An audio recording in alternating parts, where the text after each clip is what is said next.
Parfois on pense qu'on est des héros, mais on est simplement des naufragés.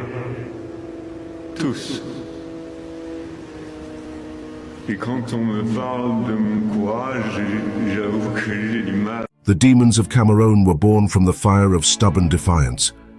Defiance against overwhelming odds, defiance against the numbers, and defiance against fate. At a small ranch house, 65 men of the French Foreign Legion would fight to the bitter end against over 3,000 Mexican soldiers, with an unyielding spirit of valor. Their actions would cement the Legion as a force that values fidelity to mission at all cost and form the mythos at the core of that elite unit. In 1863, the 3rd Company, 1st Battalion of the French Foreign Legion, found itself assigned to protect a vital supply convoy in the state of Veracruz, Mexico.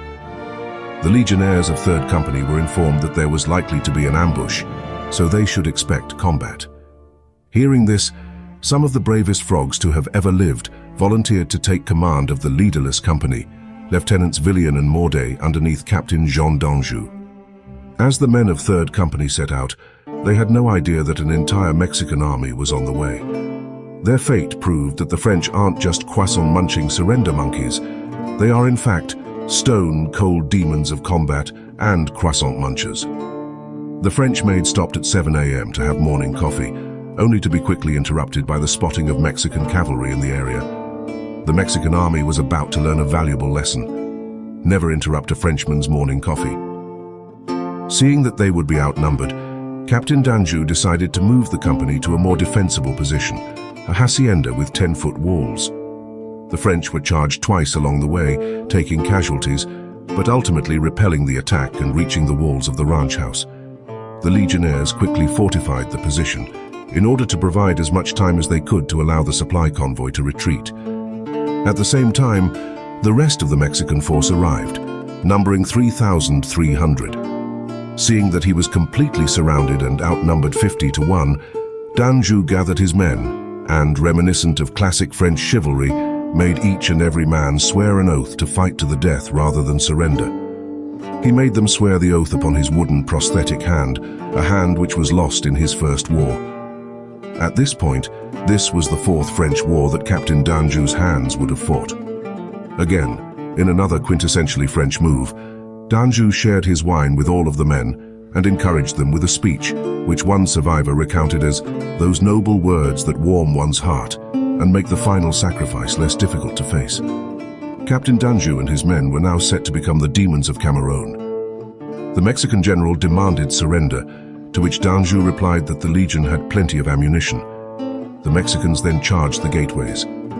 3 hours of battle ensued, where Danjou fell while leading from the front.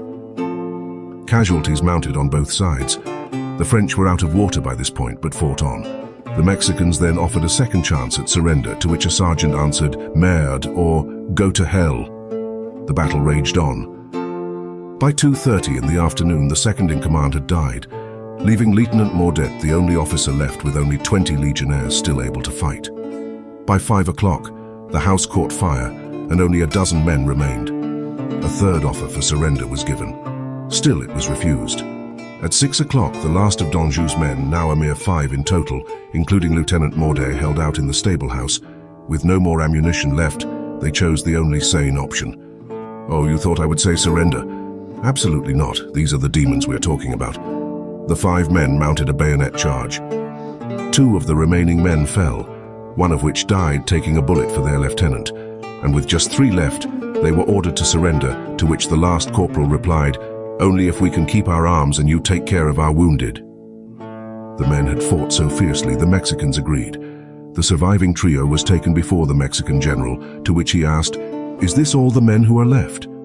Then, in amazement, the general exclaimed, "These are not men, they are demons." The wounded would be cared for, and the surviving legionnaires would be returned to France. Captain Danjou's wooden hand was recovered, and is now the most cherished artifact in Legion history.